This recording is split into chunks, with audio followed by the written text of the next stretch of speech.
God, परमेश्वर की स्तुति हो कि परमेश्वर ने एक और मौका मुझे दिया कि मैं परमेश्वर के चरणों में आकर परमेश्वर की महिमा कर सकूं। साथ ही साथ ये मौका परमेश्वर ने इसलिए भी दिया कि हमारे लेंटन डेज प्रारंभ होने जा रहे हैं 14 तारीख से, और हम चाहते हैं, परमेश्वर चाहता है कि हम अपने आप को नम्र और दीन बनाकर उसकी हुजूरी में आगे को बढ़े, ताकि ये 40 दिन जो लेंटन डेज के हैं वो हमारे लिए या प्रभु के लिए हम सब में महिमा हो सके। आइए हम प्रार्थना। अनुग्रहकारी दयालु पिता परमेश्वर, आपको हृदय से धन्यवाद देते इस आयोजन और प्रायोजन के लिए जो आपने हम सबों को दिया है प्रभु जी, कि हम तेरे चरणों के पास आकर तेरी महिमा करें, तेरी प्रशंसा करें। कितने लोग हैं जो इस दुनिया से कूच कर गए और उन्हें यह सुंदर अवसर प्राप्त नहीं हो सका, लेकिन प्रभु जी आपकी दया, आपकी कृपा हम मनुष्यों पर बनी हुई। हम धन्यवाद देते हैं जितने भी ऑनलाइन जुड़ते हैं प्रभु जी, उन्हें आशीषित करें। जो जुड़ने वाले हैं उन्हें भी आशीषित करें। विशेष तौर से प्रभु जी हमारे परिवार के लिए, भाई अनुपम डेविड के परिवार के लिए प्रभु जी आप अपनी आत्मा से हम सबों को परिपूर्ण करें, ताकि प्रभु जी हम डरते और कांपते हुए तेरे वचन को लोगों तक पहुंचा सकें जो ऑनलाइन के माध्यम से है, और जो भी बीज उनके हृदयों में बोया जाए वो फले फूले और तेरे लिए 100 गुना फल लाए। प्रभु जी संपूर्ण आराधना के संचालक आप ही हो, और प्रभु जी जो भी वचन मेरे मुख से निकले वो मेरा नहीं बल्कि तेरी वेदी के अंगारों से छुए हुए हमारे होंठ और शब्दों जो लोगों के हृदयों में बैठ जाएं और वो महिमा का कारण ठहरे, प्रभु यीशु क्रिस्ट के द्वारा, आमीन।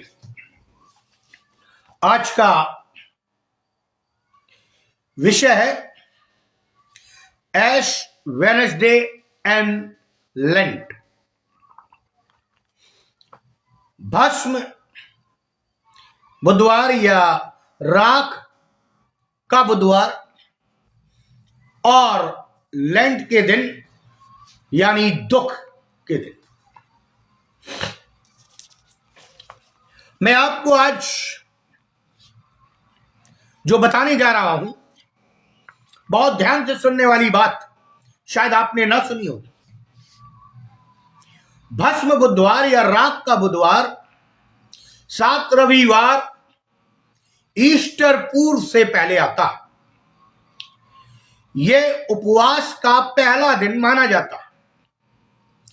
यह हमारे पूर्वजों के द्वारा जो राख और आराधना करने वाले लोगों के वहां से आया, यानी जो राख अपने ऊपर लगाते थे वहां से आया।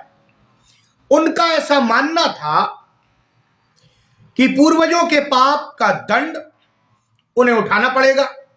यानी मान लीजिए हमारे पूर्वज जो मर गए हैं और यदि उन्होंने क्षमा नहीं मांगी तो उनके पाप का दंड मुझे उठाना पड़ेगा, और इसलिए वो इस त्योहार को या इस आराधना को मनाते थे और राख लगाते थे।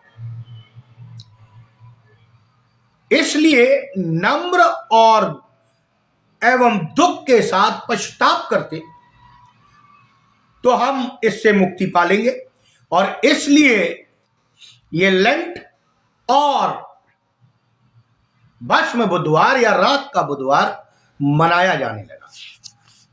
अब मैं थोड़ा सा इतिहास आपको इसका बता देना चाहता हूं। इससे पहले कि हम आगे बढ़े, मैं आपके लिए पढ़ लूंगा दूसरा इतिहास, उसका 7 अध्याय निकाल लिया और उसके 11 पद से 22 पद तक, थोड़ा बड़ा है लेकिन सुनिए ध्यान से।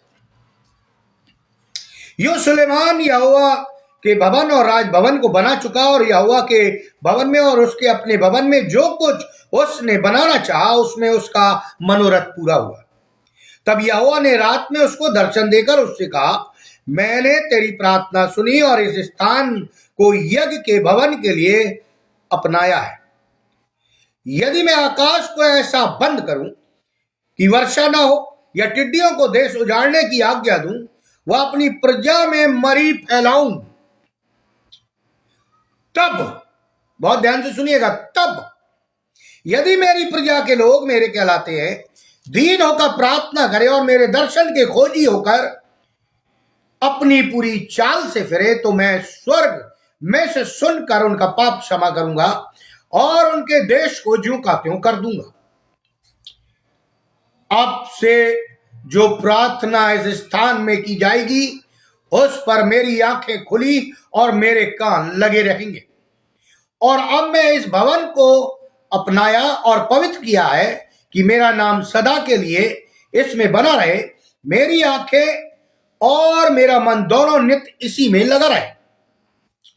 और यदि तू अपने पिता दाऊद की नाई अपने को मेरे सम्मुख जानकर चलता रहे और मेरी सब आज्ञाओं के अनुसार किया करे और मेरी विधियों को नियमों को मानता रहे, तो मैं तेरी राजगद्दी को स्थिर रखूंगा, जैसे कि मैंने तेरे पिता दाऊद के साथ वाचा बांधी थी कि तेरे कुल में इस्राएल पर प्रभुता करने वाला सदा बना रहेगा। बाकी मैं आगे पढ़ूंगा।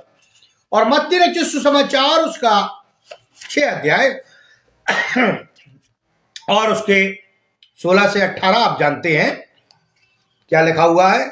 जब तुम उपवास करो तो कपटियों की नाई तुम्हारे मुंह पर उदासी ना छाई रहे, क्योंकि वे अपना मुंह बनाए रहते हैं ताकि लोग उन्हें उपवासी जाने। मैं तुमसे सच कहता हूं कि वे अपना प्रतिफल पा चुके। परंतु जब तू उपवास करे तो अपने सिर पर तेल मल और मुंह धो, ताकि लोग नहीं परंतु तेरा पिता जो गुप्त में है तुझे उपवासी जाने। इस दशा में तेरा पिता जो गुप्त में देखता है तुझे प्रतिफल देगा। बीच बीच में मैं आपके लिए पढ़ूंगा, लेकिन मैं कुछ इतिहास इसका बताना चाहता हूं। जैसा आप जानते हैं ये उपवास का पहला दिन है, लेकिन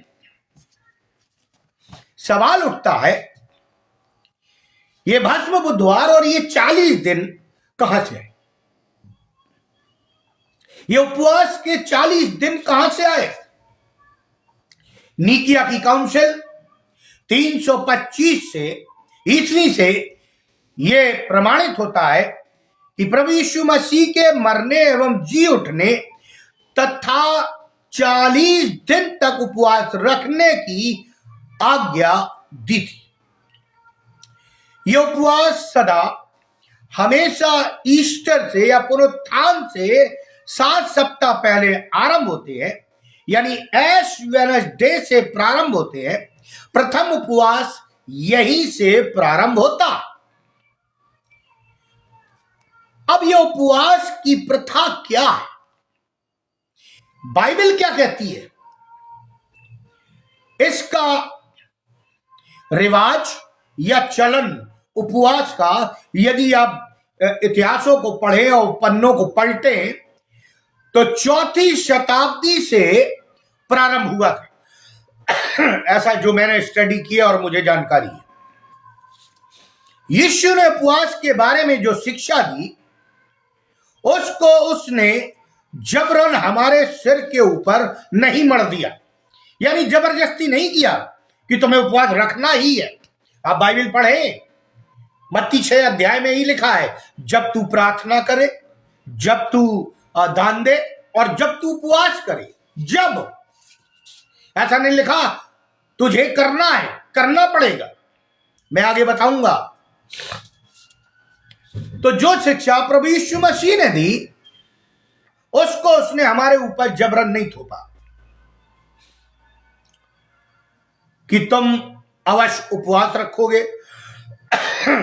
और उसने क्या किया, अगर रखने के लिए नहीं बोला तो मना भी नहीं किया।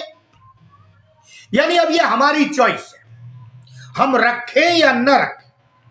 और इसी सीरीज में मैं आगे बोलूंगा, जब आगे तो आपको बताऊंगा कि उपवास रखना जरूरी है।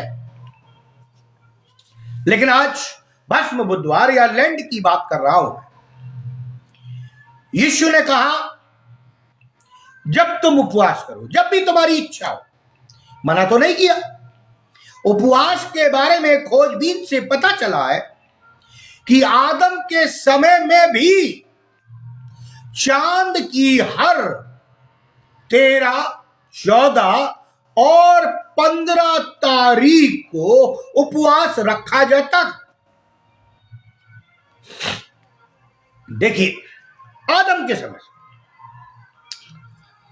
अब भस्म बुधवार की बात आती है। यह उपवास काल का प्रथम दिन है और 14 तारीख को या चर्चों में यह मनाया जाएगा। लोग वहां आराधना करेंगे। मालूम नहीं वो उपवास रखेंगे या नहीं रखेंगे, उन्हें विधि मालूम है या नहीं मालूम है, लेकिन ये भस्म बुधवार हर कलीसिया में जो मेन लाइन है ये मनाया जाता है। 7वीं शताब्दी में उपवास काल रविवार से प्रारंभ होता था। 7वीं शताब्दी में रविवार से। अभी हमारा कब से हो रहा है? वेडनेसडे से, ऐश वेडनेसडे जिसको हम कहते हैं। एम्ब्रोस विधि में आज भी ऐसा ही होता है। और इस विधि में और इस उपवास काल में पहले 36 दिन हुआ करते थे, बाद में 4 दिन इसमें जोड़ दिए गए, इसको पूरा 40 कर दिया गया। पहले 40 दिन के नहीं थे, वो पूरे हो गए। एक समय था जब रोम में जनता के सामने पश्चाताप करने वालों की इस विधि के अनुसार उन्हें स्वीकार किया जाता था, यानी उन्हें कलीसिया में लिया जाता था, उन्हें अपने विधान में लिया जाता था। 8वीं, 9वीं और 10वीं शताब्दी में इस अनुताप पद्धति का चलन बंद हो गया और इसके बदले समस्त मंडली का अनुताप प्रारंभ हो गया। इस अनुताप का उद्देश्य या प्रतीक था धर्म सेवकों, यानी जो धर्म के ठेकेदार हैं, अपने आप को गुरु कहते हैं, अपने आप को रब्बी कहते हैं, अपने आप को पादरी, बिशप या जो भी कहते हैं, और लोगों के सिरों पर राख डालना प्रारंभ हो गया। अब ये राख डालना रोमी मिस्सा यानी रोमन कैथोलिक पद्धति में आज भी इस विधि का आदेश का पालन किया जा रहा है। प्रोटेस्टेंट में नहीं किया जा रहा, वो राख नहीं लगाते, वो खजूरों को, डालियों को जलाकर जो पुरानी रख नहीं लेते और ऐश वेडनेसडे में एक दूसरे पर राख लगाते, या तो सिर के ऊपर क्रॉस का चिन्ह बनाते या दिल के ऊपर बनाते हैं, और या फिर हाथ के ऊपर जो इस जगह पर है वहां क्रॉस का चिन्ह बनाते।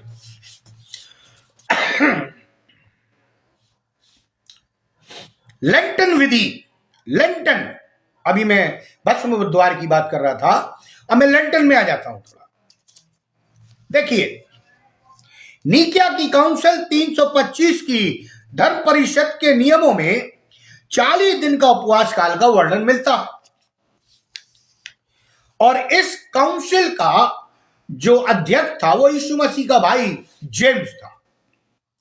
प्रथम 3 शताब्दियों में ईस्टर की तैयारी में उपवास अवधि 2 से 3 दिन से अधिक नहीं होती थी। फिर सुन लीजिए, प्रथम 3 शताब्दियों यानी फर्स्ट, सेकंड, थर्ड शताब्दी में ईस्टर की तैयारी में उपवास अवधि 2 से 3 दिन से अधिक नहीं होती थी। यह यूबेस के कथन से पता चलता है।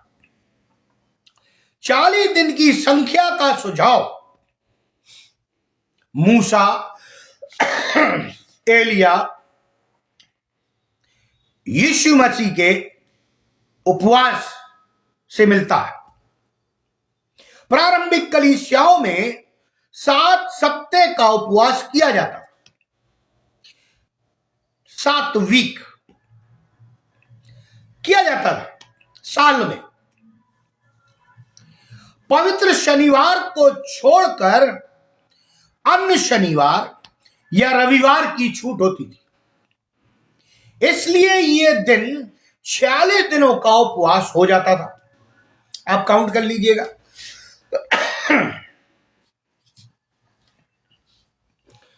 और इसलिए फिर इसको बाइबल की गिनती, न्यूमरोलॉजी जिसे कहते हैं, 40 के आधार पर फिक्स कर दिया गया। जल प्रलय के 40 दिन, नाश करने के 40 दिन, शुद्धिकरण के 40 दिन, मूसा के उपवास के 40 दिन, परमेश्वर की सामर्थ को प्राप्त करने के 40 दिन, भेद लेने के 40 दिन, इस्राएल और फलिस्तियों के लड़ाई के 40 दिन, एलिया की कठिन यात्रा के 40 दिन, निनवे शहर के पश्चाताप के 40 दिन, यीशु मसीह के उपवास के 40 दिन और यीशु मसीह के जी उठने के बाद 40 दिन तक दिखाई देते हैं। इन्हीं तर्कों को लेकर आज की कलीसियाओं ने 40 दिन का उपवास फिक्स कर दिया, जिसे लेंट कहते हैं। अब उपवास दिनों में लोगों के कार्य क्या है? पहली सेंचुरी में नियम बहुत कठोर थे। दिन में एक ही बार भोजन करने की अनुमति थी, यानी 24 घंटे में एक बार। मांस, मछली, अंडे, दूध से बने पदार्थों को खाने की अनुमति नहीं थी। फिर सुन लीजिए, मांस, मछली, अंडे, दूध से बने हुए चीजों को खाने की अनुमति नहीं थी। 7वीं सेंचुरी में और 9वीं सेंचुरी में ऐसा मानना है, कठोरता कुछ कम हुई और 3 बजे दोपहर में उपवास खोलने की अनुमति धर्म परिषद से प्राप्त हुई, यानी काउंसिल से प्राप्त हो गई। 15 सेंचुरी में साधारण प्रथा हो गई कि 12 बजे दोपहर को भोजन करने की अनुमति मिल गई। इन दिनों में लोग सामूहिक रूप से आराधना करने, नियम से बाइबल पढ़ते, नियम से आराधना करते, आत्मिक दिशा निर्देश प्राप्त करते, पश्चाताप करते, अपनी देह को अपने वश में रखते, भोजन पर नियंत्रण रखते, हृदय पर नियंत्रण रखते, सभी सांसारिक भोग विलास से अपने को बचाते, पति पत्नी में परस्पर सहमति द्वारा वैध समान प्रेम से भी अलग रहते, दान देते, धार्मिक कार्यों में बढ़ चढ़ कर हिस्सा लेते, अपने जीवन से गवाही देते, बुरी आदतों या लतों को छोड़ देते, जिसे नशा और कई चीजें आप कह सकते हैं, झूठ बोलना, गाली देना, हत्या करना, ये चीजें, और जीवन पर्यंत पवित्र रहने की प्रतिज्ञा करते। जीवन पर्यंत पवित्र रहने की प्रतिज्ञा करते। प्रियो, उपवास रखना इतना सरल नहीं। अभी मैंने आपके लिए पढ़ा, लेकिन आप तो कहेंगे कि उपवास बड़ी कठिन चीज है, बीमार कैसे रख सकता है, ओल्ड लोग कैसे रख सकते हैं। ये बात की बात मैं बताऊंगा आपको, इसी सीरीज में मैं बोलूंगा और आप उसको सुनिएगा। लेकिन पुराने जमाने में उपवास में एक प्रथा थी, टाट और राख। आपने बाइबल में पढ़ा होगा, वो टाट ओढ़ ले, कपड़े फाड़ देते थे, टाट ओढ़ लेते थे, राख डाल लेते थे और ऊंचे पर बैठ जाते थे। माफ करिएगा, और टाट और राख, ये बाइबल में कई बार है। यदि आप पेन पेंसिल लेकर बैठे हैं तो मैं कुछ पद दूंगा आपको जो आप बाद में पढ़ सकते हैं, और जहां आवश्यकता होगी वहां मैं आपको पढ़कर सुनाऊंगा। टाट और राख का उपयोग पुराने नियम के समय में दुर्बलता, विलाप या पश्चाताप के प्रतीक के रूप में किया जाता है। फिर सुन लीजिए, पुराने नियम में टाट और राख दोनों शामिल थे का प्रयोग पुराने नियम में के समय में दुर्बलता, विलाप यानी दुख या पश्चाताप के प्रतीक के रूप में किया जाता है। कोई व्यक्ति अपने पश्चातापी मन को दिखाने के लिए अक्सर टाट पहनता, राख में बैठ जाता और अपने सिर के ऊपर राख डालना चाहता था। टाट कोई सरल वस्त्र नहीं था। टाट एक मोटे वस्त्र से बना हुआ होता था जो सामान्य रूप से काले बकरे के बालों से बने हुए होते थे। टाट काले बकरे के बालों से, जिसके कारण इसे पहनने में बहुत ही असुविधा होती थी, जलन होती थी, दर्द होता था, खुजली होती थी। राख उजाड़ और विनाश को दर्शाती है। राख उजाड़ और विनाश को दर्शाती, परंतु जब किसी की मृत्यु हो जाती थी तो टाट को गले में डालने का कार्य उस व्यक्ति के कारण हुए नुकसान के लिए मन खोलकर दुख को प्रकट करने के लिए था। फिर सुन लीजिए, जब किसी की मृत्यु हो जाती थी किसी परिवार में तो टाट को गले में डालने का कार्य उस व्यक्ति के कारण हुए नुकसान के लिए मन खोलकर दुख को प्रकट करने के लिए था। हम इसका एक उदाहरण तब देखते हैं जब दाऊद ने शाऊल की सेना के सेनापति अबनेर की मृत्यु पर शोक व्यक्त किया। अब यहां मैं आपके लिए पढ़ना चाहूंगा दूसरा सामुएल उसका 3 अध्याय 31 पद। देखिए क्या लिखा है। तब दाऊद ने योआब और अपने सब संगी लोगों से कहा, अपने वज्र फाड़ो और कमर में टाट बांधकर अबनेर के आगे आगे चलो। और दाऊद राजा स्वयं अर्थी के पीछे पीछे चला। बाइबल में लिखा, याकूब ने भी जब अपने पुत्र यूसुफ के मरने के बारे में सोचा तब उसने टाट पहना था और इस तरह उसने अपने दुख का प्रदर्शन किया। उसने दुख का प्रदर्शन किया। मैं पढ़ना चाहूंगा उत्पत्ति उसका 37 अध्याय उसका 34 पद। उत्पत्ति, देखिए मैं इसलिए पढ़ रहा हूं ताकि आपको मालूम चले। 37 अध्याय और उसका 34 पद।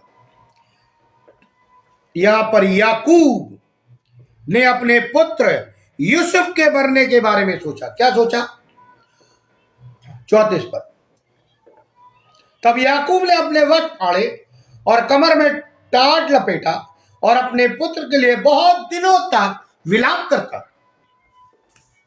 यहां राख नहीं डाली उसने, दाऊद ने वहां राख नहीं डाली, केवल टाट ओढ़ा। मृतक के लिए विलाप का ये उल्लेख टाट के बारे में तो बताता है, परंतु राख के बारे में कुछ नहीं कहता। राष्ट्रीय आपदा के समय राख या पाप से पश्चाताप करने से संबंधित होता था। फिर सुन लीजिए, जब राष्ट्र में आपदा आ जाती थी, समस्याएं आ जाती थी, महामारी आ जाती थी, नाना प्रकार की क्लाइमेटीज आ जाती थी, उस समय टाट तोड़ा जाता था और राख को डाला जाता था। पश्चाताप करने में भी यदि हम पापों का पश्चाताप कर रहे हैं तो राख डाली जाती थी, टाट तोड़ा जाता था, ऊंचे पे बैठा जाता। एस्तर 4:1 यदि आप पढ़े, उदाहरण है, मुर्दकई ने अपने कपड़े फाड़े, अपने शरीर पर टाट ओढ़ी और राख को डाले नगर की ओर चला और नगर के मध्य जाकर ऊंचे और दुख भरे शब्द से चिल्ला के वर्णन किया,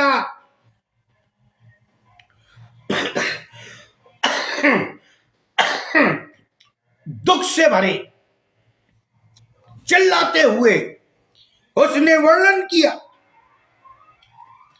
ये राजा छत्र की घोषणा के प्रति मुर्दकई की प्रतिक्रिया थी। क्या घोषणा की थी राजा ने? राजा को ही नहीं पता था। बाइबल कहती है, लिखा हुआ बाइबल में कि हामान, जो दुष्ट के नाम से जाना जाता है, दुष्ट हामान को यहूदियों को नष्ट करने का अधिकार प्रदान किया गया था। किसके द्वारा? राजा के द्वारा। क्योंकि बगैर राजा की मोहर के, बगैर उसकी अंगूठी की छाप के आदेश पारित नहीं हो सकता। और जब अधिकार प्राप्त किया गया, हामान ने पूरे यहूदियों को एक ही दिन में नष्ट कर दे, तो एस्तर 3:8-15 यदि आप पढ़े, मुर्दकई ही केवल दुखी नहीं था। मैं पढ़ना चाहूंगा, एक मिनट। मैं इसलिए बता रहा हूं कि आपको यह मालूम हो जाए कि हम और आप क्या कर रहे हैं आज के उपवास के दिनों में। एस्तर 3:8-15 देखिए क्या लिखा है, कुछ अंश पढ़ूंगा। फिर यहूदियों को विनाश करने की जो आज्ञा सूसन में दी गई थी, उसकी एक नकल भी उसने हताक के हाथ में एस्तर को दिखाने के लिए दी और उसे सब हाल बताने और ये आज्ञा देने के लिए कहा कि भीतर राजा के पास जाकर अपने लोगों के लिए गिड़गिड़ा कर विनती करे। और ऐसा ही किया एस्तर ने, ऐसा ही किया। उसने निर्णय लिया, राख ओढ़ी, राख डाली, टाट ओढ़ा, अपने दोस्तों को जो रानीवास में थे उन सबों को बोला और उसने प्रण लिया, मैं मर जाऊं तो मर जाऊं, लेकिन मैं राजा के सामने जरूर जाऊं। मुर्दकई ही केवल दुखी नहीं था, पूरे यहूदी लोग दुखी थे। ये पहली बार नहीं हो रहा है कि इस्राएल को नक्शे से खत्म कर देंगे, इस्राएल को मिटा देंगे, इस्राएल जाति को पृथ्वी से हटा देंगे। ये इतनी आसान बात नहीं है। परमेश्वर ने उस समय भी पूरी इस्राएल जाति को, जो एक दिन में मार देना चाहते थे, बचा लिया। एक एक प्रांत में जहां जहां राजा की आज्ञा और नियम पहुंचा, वहां वहां यहूदी बड़ा विलाप करने और उपवास करने और रोने पीटने लगे, वरन बहुतेरे टाट पहने, राख डाले हुए पड़े रहे। एस्तर 4:3 पढ़ लीजिएगा, लिखा है पड़े रहे। और एक एक प्रांत में जो मैंने पढ़ा, पड़े रहे, रोते रहे, चिल्लाते रहे, परमेश्वर से गिड़गिड़ाते रहे। यहूदियों ने अपने तीव्र दुख और संकट को दिखाने के लिए टाट पहने हुए और राग के साथ अपनी जाति से संबंधित विनाशकारी समाचारों का उत्तर दिया। टाट और राग का उपयोग परमेश्वर के सामने मैंने बताया पश्चाताप और नम्रता के सार्वजनिक संकेत के रूप में किया जाता था और आज भी वही होता है। बगैर आंसुओं के पश्चाताप नहीं होता, और यदि आप पश्चाताप कर रहे हैं तो ये अच्छा संकेत है। परमेश्वर आपकी प्रार्थनाओं की ओर कान लगाता है।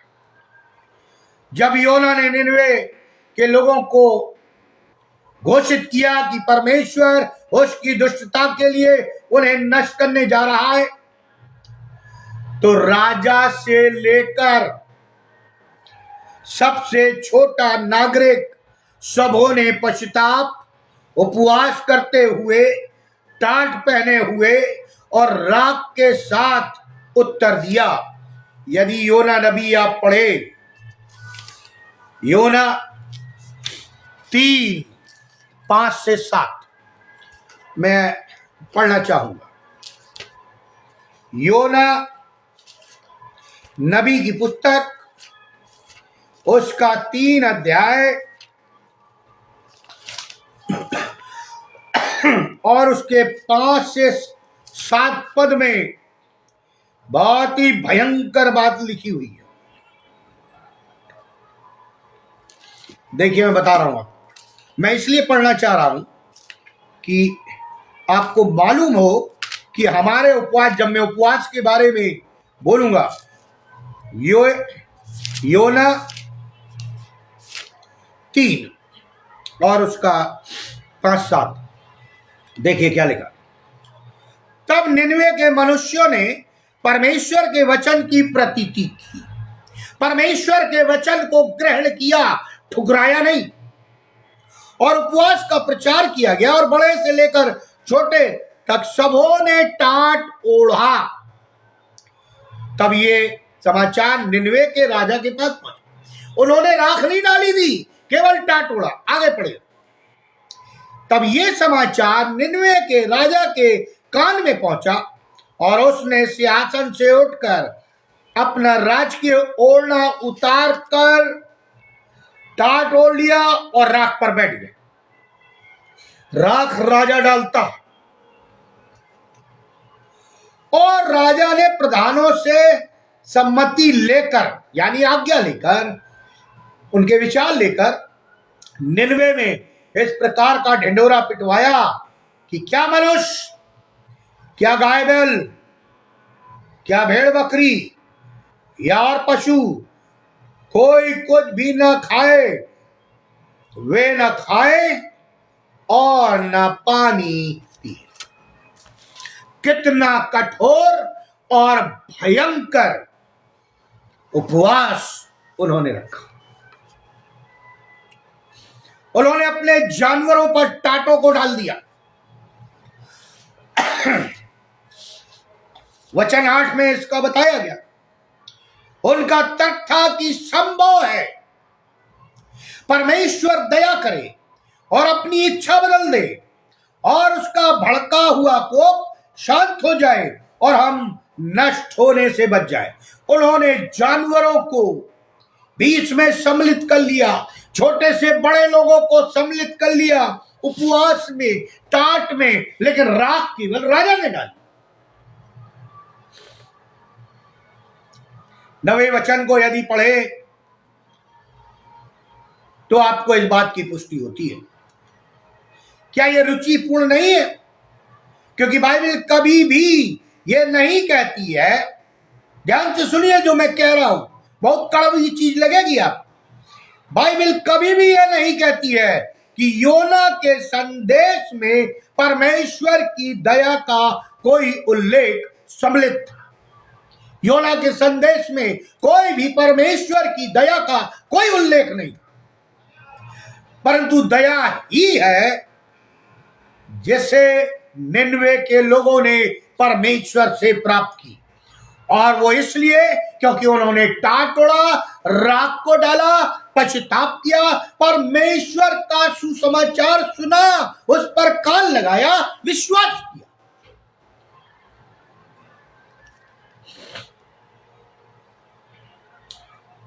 प्रियो, निन्वे के लोगों का टाट ओढ़ना और राख पर बैठना व्यर्थ प्रदर्शन नहीं था। परमेश्वर ने वास्तविक परिवर्तन को देखा लोगों के जीवन में, राजा के जीवन में।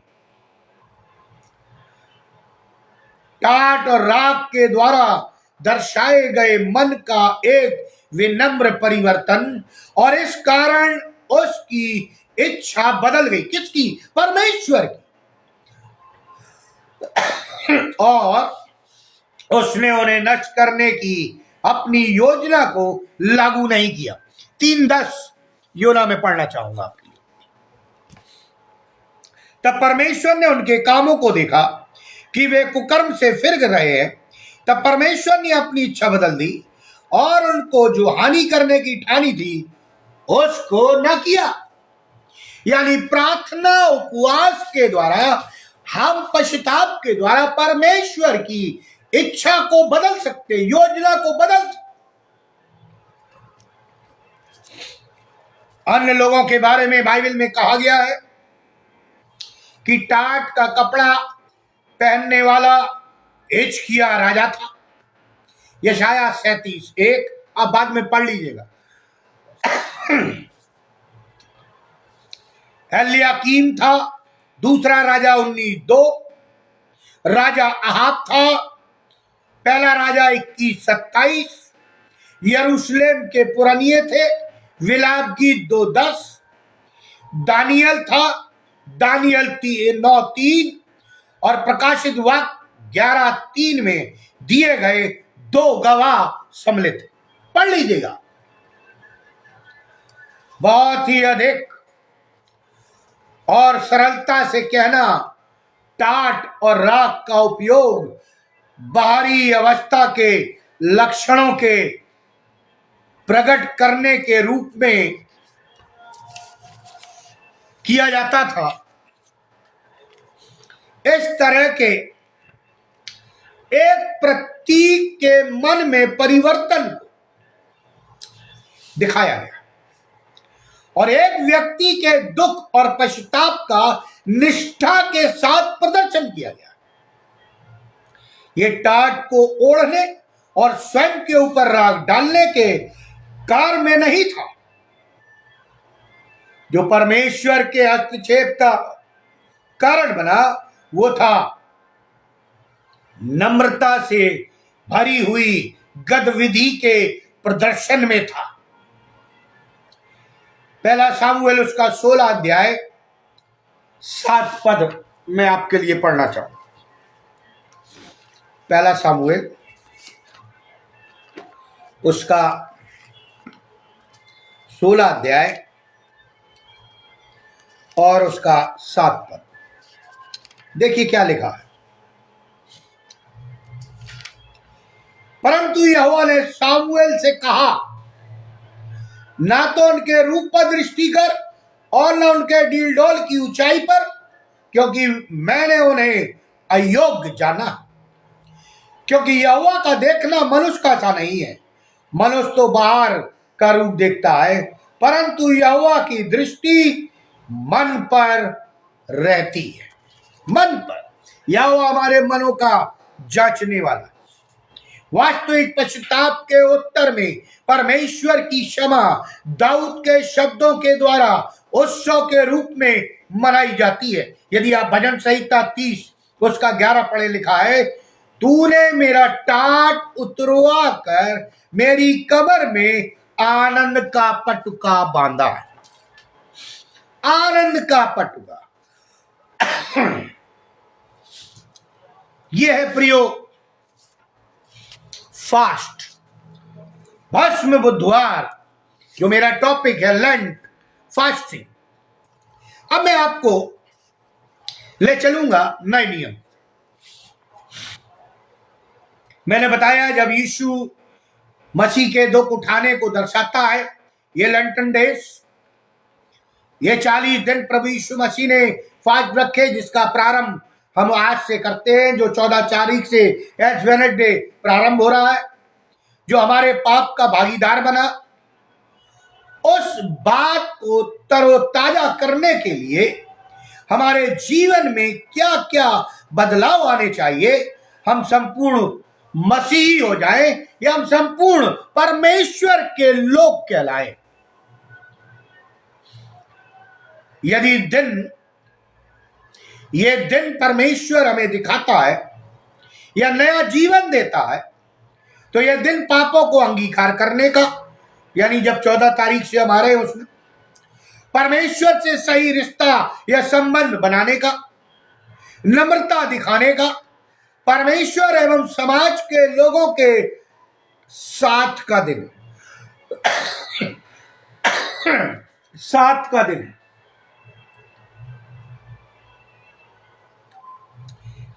उत्पत्ति जो है वेडनेसडे की मैंने आपको बताई कि 10वीं शताब्दी में, अब हम ले चले 9 तक बता दिए मैंने। 10वीं शताब्दी में एक दूसरे के चेहरे पर राख मली गई और कहा हमारे दुख ज्यादा दिनों के नहीं, क्योंकि ईस्टर या पुनरुत्थान का सम्मेलन हमारा उद्देश्य नए रोमी राज्य की लड़ाई और 1985 में लिटर्जिकल चर्च ऑफ इंग्लैंड ने रेखांकित किया या प्रचार किया, और खजूर की डालियों को जलाकर जो खजूर के इतवार पर लगाई जाती थी, इस राख के प्रथा का प्रारंभ किया। दूसरी बात, राख या भस्म बुधवार शुद्धिकरण का दिन है। अब हम आशा की ओर चल रहे हैं। पुराने नियम में तो मैंने बता दिया, लेकिन नए नियम में जो उपवास है वो आशा की ओर ले जाता है। यहां पर रोमी राज्य की लड़ाई से अलग होकर चर्च ने अपने अपने आप को स्वतंत्र घोषित कर दिया। इतिहास पढ़िएगा। और स्वतंत्र घोषित कर एक नई पद्धति की नींव डाल दी, जिसे रोमन राज्य के नियम का आधार भी माना गया है। वो आधार क्या है? पानी यानी वाइन बनाया गया, जिसे बिशप ने कलीसियाई के लोगों पर या वहां के लोगों पर छिड़का, जिसमें राख, पानी और नमक हुआ करता। पुराने नियम के अनुसार रीति रिवाज को और उसके दिल को नहीं बदल सकते। फिर सुनिए आप, पुराने नियम के अनुसार रीति रिवाज को जो मनाते थे वो या वो रिचुअल को करते थे, उससे मनुष्य नहीं बदलता और ना उनके दिल परिवर्तित होते थे, जब तक वो स्वयं अपने आप को उनके हवाले न कर दे। शुद्धिकरण दिखाती है चीजों द्वारा हम शुद्ध नहीं हो सकते। यह केवल आत्मिक और आंतरिक सामर्थ द्वारा हो सकता है, जो प्रभु यीशु मसीह में दोनों चीजें पाई जाती। यीशु का लहू दो रूप से बाहरी और आंतरिक शुद्धिकरण करता है। यदि हम पश्चाताप करते हैं, यदि हम उस पर विश्वास लाते हैं, यदि हम पुनरुत्थान को मानते हैं, यदि हम क्रूस की कथा को मानते हैं। मंदिर में, ओल्ड टेस्टमेंट में आप पढ़े, मंदिर में बलिदान चढ़ाया जाता। बलिदान कहूं तो खून की बात कर रहा हूं, ब्लड। लोग पानी उद्देश्य को आधार मानकर आग और जानवर का खून उपयोग में लाते थे शुद्धिकरण के लिए। आज हम लोग काय से शुद्धिकरण करते हैं? दुआ करते हैं, पानी छिड़क देते हैं। आप क्या सोचते हैं इससे शुद्धिकरण हो जाता? पानी छिड़क दे उससे शुद्धिकरण हो जाएगा। जब तक प्रभु यीशु मसीह की सामर्थ पवित्र आत्मा के रूप में हमारे जीवनों में कार्य नहीं करेगी, उसके लहू का सामर्थ का कार्य हमारे जीवन में नहीं होगा, हम बाहरी और आंतरिक शुद्ध नहीं हो सकते। लिखा वो मनो का जांचने वाला है, परखने वाला है। परमेश्वर ने मनुष्य के बलिदान को पूरा कर बेटे का बलिदान स्वीकार कर लिया। अब पुराने नियम के सारे बलिदान परमेश्वर ने अपने पुत्र में चढ़वा दिए। यही वो लहू है यीशु मसीह का जो हमें और आपको अंदर और बाहर से शुद्ध करता। तभी हमारा शुद्धिकरण होगा, तभी हमारे पाप क्षमा होंगे, तभी हम पवित्र कहलाएंगे। पवित्र साफ कपड़े पहनने से या नहा लेने से नहीं, वो तो स्वच्छ होते हैं, साफ सुथरे होते हैं। अगली बात, भस्म बुधवार पश्चाताप या पछतावे का दिन है। मैं राख की बात कर रहा हूं, मैं टाट की बात कर रहा हूं, मैं ऐश वेडनेसडे की बात कर रहा हूं। विश्वास में बढ़ने का पहला दिन है। हम नए नियम की कलीसिया के लोग हैं।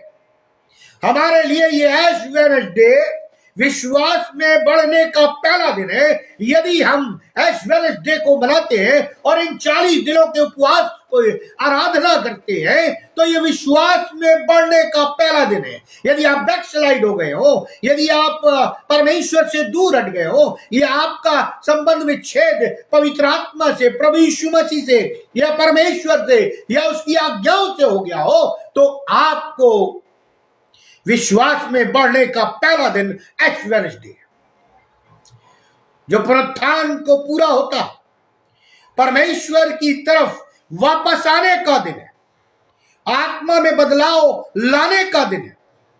यह भूतकाल में किए गए पाप को भूलकर पश्चाताप करके प्रतिज्ञा लेने का दिन है प्रियो, जो हमें अनुग्रह में बढ़ाता है, जो हमें और आपको अनुग्रह में बढ़ाता है।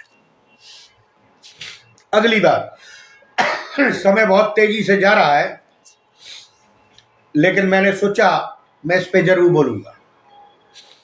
अगली बात, भस्म बुधवार या राख का बुधवार पापों को अंगीकार करने का दिन। एक तो विश्वास में बढ़ने का दिन है।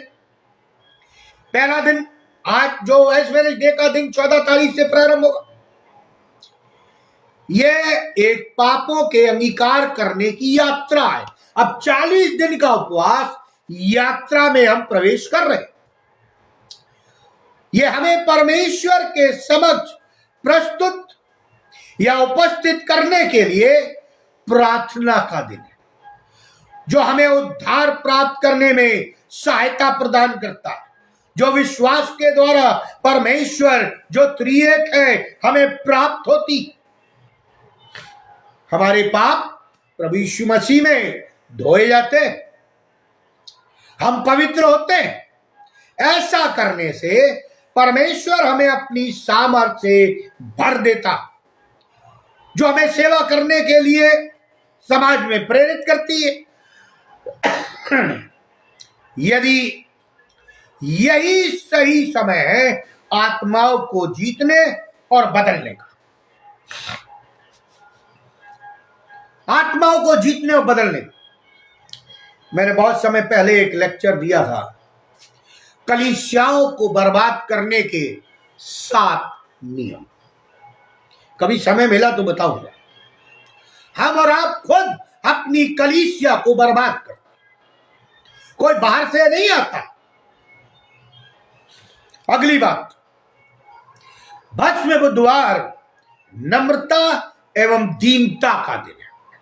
आज के दिन की बात करें, हमारी धार्मिकता नम्रता एवं दीनता में है।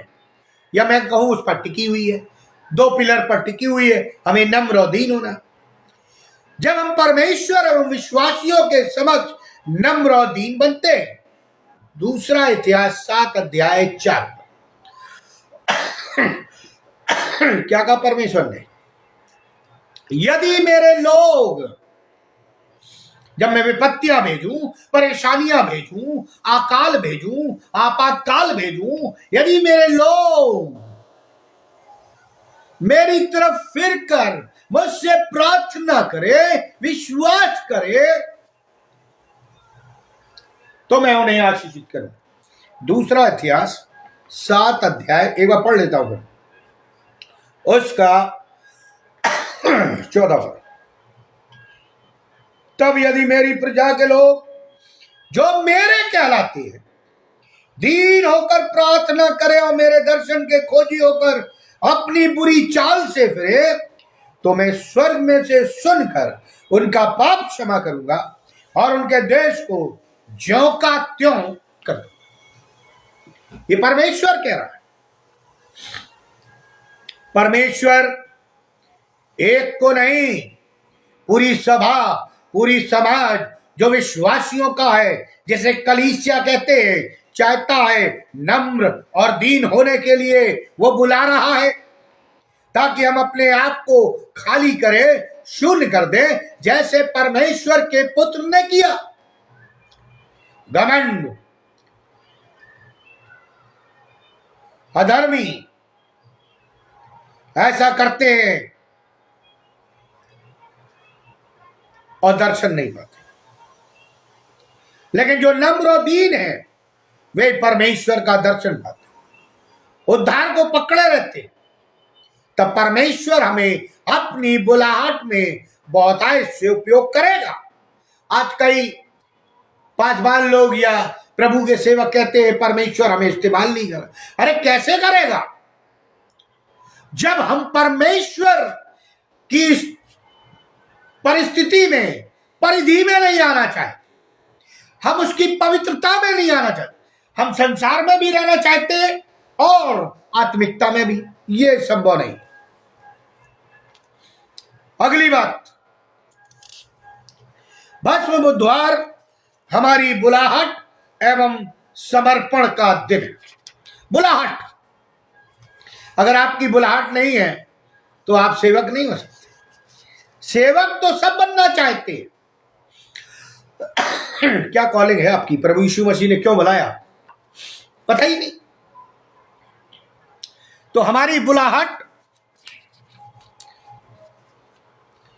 देखिए, जब हम प्रतिज्ञा का बपतिस्मा लेते हैं, यानी बैप्टिज्म कवेनेंट,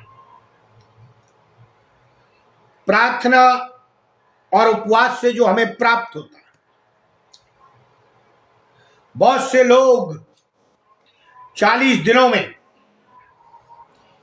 ये थोड़ी कड़वी बात है, आज से, यानी मैं लेंटन डेज की बात कर रहा हूं, मैं एश वेनेसडे से बात कर रहा हूं, शराब पीना, तंबाकू खाना, सिगरेट पीना, पान खाना, मांस खाना, कई चीजें जो आनंद देती हैं, जो वो संसार में करते रहे हैं, वो छोड़ देते हैं। कुछ लोग दूसरों को शाप देना छोड़ देते हैं।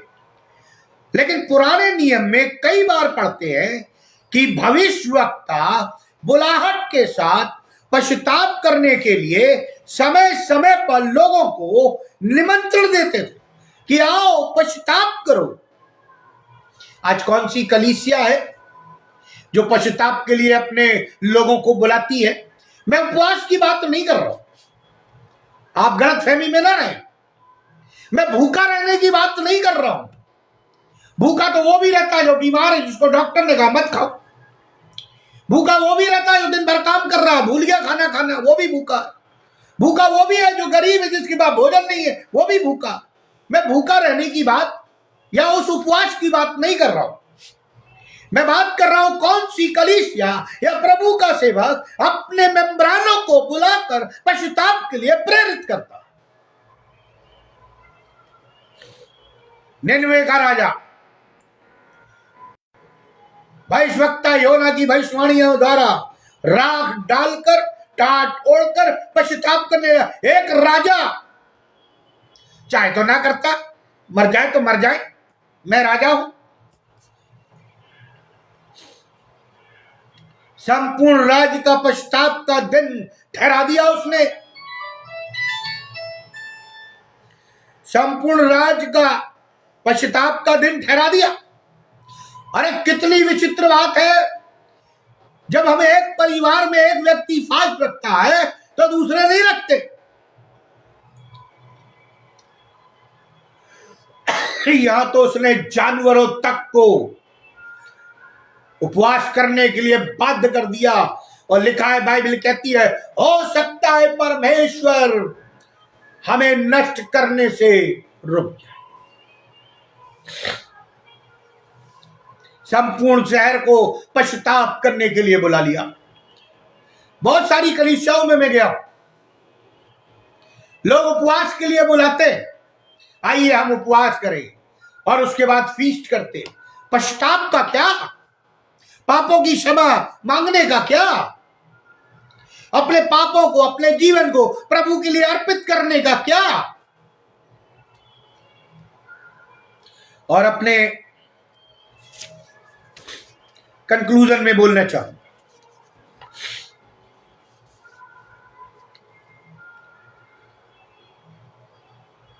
पैशन,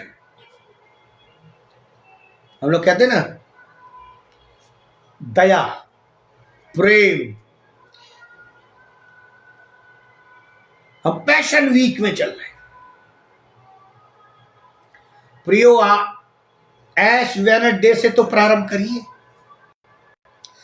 विश्वास का दिन, पश्चाताप का दिन, उपवास का दिन तो ठहराइए। लय व्यवस्था उसका यदि 29 अध्याय 16 पद से 16 अध्याय 29 पद से आप पढ़े तो लिखा है, पश्चाताप का दिन ठहराओ।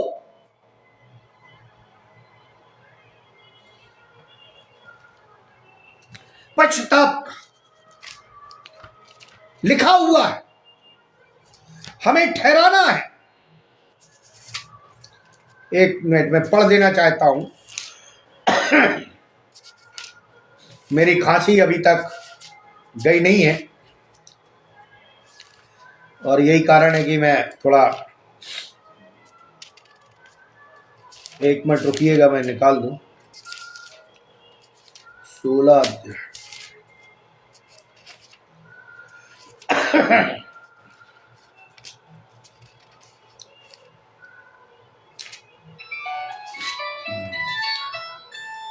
बाइबल कहती है, हम मनुष्य अपने स्वार्थ के लिए बहुत कुछ करते, बहुत कुछ करते हैं, और ऐसा कुछ करते हैं। 29 पद से आप पढ़ेंगे, और तुम लोगों ने, 16 अध्याय 29 पद, लय व्यवस्था, और तुम लोगों के लिए यह सदा की विधि होगी, सदा की, कि 7वें महीने के 10वें दिन को तुम अपने अपने जीव को दुख देना, और उस दिन कोई, चाहे वो तुम्हारे निज देश का हो, चाहे तुम्हारे बीच रहने वाला कोई भी परदेशी, और किसी भी प्रकार का कामकाज न करे, क्योंकि उस दिन तुम्हें शुद्ध करने के लिए तुम्हारे निमित्त प्रायश्चित किया जाए, पश्चाताप किया जाए, और तुम अपने सब पापों से यहोवा के सम्मुख पवित्र ठहरो। कौन कलीसिया बुलाती है? प्रियो, यदि हम इस प्रकार से विश्वास करके उपवास और प्रार्थना करते हैं तो हम सच्चे मसीह हैं, अन्यथा हम ढोंगी हैं। लिखा ना, जब तू उपवास करे तो पाखंडियों के समान न कर, जब तू दान दे तो पाखंडियों के समान न देना, जब तू प्रार्थना करे तो पाखंडियों, यानी प्रभु यीशु मसीह जानते थे ये आगे जाके फैशन बन जाए। यीशु ने दुख उठाया, क्रूस पर चढ़ाया गया, पुनरुत्थित हुआ, जो राख था, जो भस्म था, वो आनंद में बदल गया। और लास्ट में कह के मैं बंद करना चाहूंगा, फास्ट। क्योंकि जब ऐश वेडनेसडे है तो बगैर फास्ट की बात नहीं होती। फास्टिंग नाम सुना है, FASTING। F का मतलब होता है फॉरगिवनेस, क्षमा। A का मतलब होता है एक्सेप्टेंस यानी स्वीकार करना। S का मतलब है सेल्फ कंट्रोल, अपने आप को नियंत्रण में रखना। T का मतलब होता है ट्रुथ। I का मतलब होता है इंटीग्रिटी यानी पूर्णता या संपूर्णता। N का मतलब होता है नरिशमेंट या भरण पोषण या पोषित करना। और G का मतलब होता है ग्रेस, उदारता या दया। हम जब ही फास्ट करें, जब ये चीजें हम प्रतिज्ञा करें कि हम इन दिनों में जो 40 दिन का फास्ट है ये करेंगे, अन्यथा सब कुछ व्यर्थ है और व्यर्थ। इसलिए प्रियो, हम ऐश वेडनेसडे को जो राख, मैं हिंदी का ऐश की बात नहीं कर रहा हूं, है ना, ऐश करे नहीं। ऐश माने अपने आप को गिरा दे, अपने आप को तोड़ दे, अपने आप को शून्य कर दे, अपने आप को राख बना दे। यानी आपका जो अस्तित्व है, आपका जो नेचर है, आपका जो स्वभाव है, वो प्रभु में जीरो होना चाहिए, ताकि यूहन्ना की तरह हम कह सकें वो बढ़े और मैं घटूं। इसलिए प्रियो, मेरा निवेदन है, जो भी इन 40 दिनों में ऐश वेडनेसडे से फास्ट रख रहे, केवल भूखे रहना फास्ट नहीं है। मैं अगले सीरीज में बोलूंगा फास्ट कैसे रखना चाहिए। कई लोगों को मालूम नहीं है क्यों रखना चाहिए। क्या आज के दिनों में फास्ट रखना जरूरी है? ये सारी चीजें मैं आपको बताऊं। अगले संदेश के लिए ठहरे रहिए, प्रार्थना करिए, क्योंकि ये 40 दिन ये कई मेनलाइन चर्चेज इसे मनाते हैं, कई प्रोटेस्टेंट इसे नहीं मानते। ये आपके ऊपर है। कई लोग बहस करते हैं कि ये बाइबल में नहीं दिया गया है। प्रियो, बाइबल में फास्ट दिया गया है, बाइबल में राख दी गई है, बाइबल में टाट दिया गया। हम तर्क वितर्क में न फंसे। हम ये देखें कि परमेश्वर हमारे जीवन से, हमारे परिवार से, हमारी समाज से, हमारी कलीसिया से, हमारे व्यक्तिगत जीवन से क्या चाहता है, और तब वो आपको आशीषित करेगा। मैं कई चर्चों में रहा हूं, मैंने कई लोगों के लिए प्रेयर फास्टिंग किया, परमेश्वर ने जवाब दिया और आज भी देता है। विश्वास तो करिए। थोड़ा मैं कड़वा बोलता हूं, लोगों को पसंद नहीं है, मैं पसंद नहीं आता, मैं किसी की लल्लो पच्चो नहीं करता। क्यों? मैं परमेश्वर से डरता हूं। आप भी परमेश्वर से डरिए, लिखा है वो तुझे शिरोमणि बनाएगा। आइए हम प्रार्थना करें। अनुग्रहकारी दयालु पिता परमेश्वर, एक बार फिर से हम तेरे चरणों के पास आते हैं। धन्यवाद देते हैं प्रभु जी कि आपने ये मौका दिया कि हम ऐश वेडनेसडे उस भस्म बुधवार की बात करें, उस उपवास की बात करें, उस लेंटन डेज की बात करें, जो हमें तेरे में आशा की ओर, अनंत जीवन की ओर ले जाती है। हम केवल ये दिखावा ना करें जो फैशन बन गया है। उपवास रखना भी फैशन बन गया है, दान देना भी फैशन बन गया है, प्रार्थना करना भी फैशन बन गया है, दान देना, ये सारी चीज फैशन में आ गई। प्रभु जी, हम उपवास करें तो प्रभु जी पश्चाताप करें, ताकि तू हम सबों को पवित्र कर सके, अपने दान और वरदानों से विभूषित कर सके, हमारे जीवन दूसरों की सहायता के लिए, हमारे जीवनों से दूसरे लोग लाभवान थे, आत्माएं बचाई जाए। प्रभु जी, होने दे प्रभु जी, जब तक आपने हम सबों को इस पृथ्वी पर रखा है, हम तेरे लिए आत्माओं को बचाए, तेरी महिमा और स्तुति करे।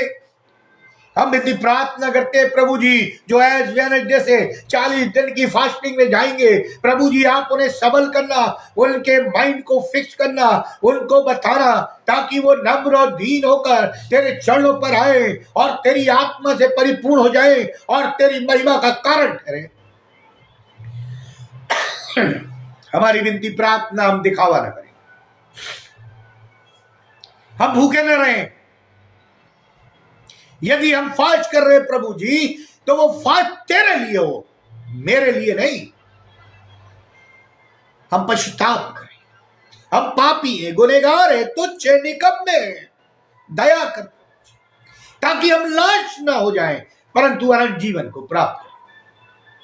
प्रभु जी जितने ऑनलाइन जुड़े हुए हैं सबों को आशीषित करना, पिता पुत्र पवित्र आत्मा के नाम से हम उन्हें अभिषेक करते हैं। प्रभु यदि वो फास्ट रखने की सोच रहे हैं प्रभु जी, उन्हें सबल बना, उन्हें हिम्मत दे, होने दे प्रभु जी, वो तेरे चरणों पर आए, शैतानी शक्तियों से लड़े, उस पर विजयी हो। केवल तू ही है जिसने मृत्यु को हराया, जिसने शैतान को हराया, और हम तेरे नाम में अपने जीवन, परिवार, कलीसिया, समाज में शैतान को हरा सकते हैं, बीमारियों को हरा सकते और तेरी महिमा। प्रभु जी हम सबों को नम्र और दीन कर, हम मनुष्य हैं, गलतियां करते हैं, क्षमा कर, अपने लहू से शुद्ध और पवित्र कर, तेरी आत्मा की अगुवाई दे, ताकि हम इन दिनों में डरते और कांपते हुए नम्रता और दीनता से तुझ में बढ़े, ताकि प्रभु जी तू बढ़े और मैं बढ़ूं। इस विनती को सुनिए, ग्रहण करिए प्रभु यीशु ख्रीस्त के द्वारा, आमीन। अब परमेश्वर पिता का प्रेम, प्रभु यीशु मसीह का अनुग्रह और पवित्र आत्मा की सहभागिता हम सब विश्वासियों के साथ और जितने भी ऑनलाइन जुड़े हैं या जो बाद में जुड़ेंगे उन सबों के साथ, भाई अनुपम डेविड और हमारे परिवार के साथ, जब तक तू दोबारा आने से ठहरता है, जीवन के अंत तक बनी रहे, आमीन। यदि आप प्रार्थना करवाना चाहते हैं, कैप्शन में मेरा नंबर है, आप फोन कर सकते हैं, व्हाट्सएप भेज सकते हैं। हम उपवास और प्रार्थना के साथ आपके लिए प्रार्थना करेंगे। हमारा विश्वास है परमेश्वर अपने लोगों की प्रार्थनाओं की ओर कान लगाता है और उत्तर देता है। परमेश्वर आप सबों को आशीष दे, आमीन।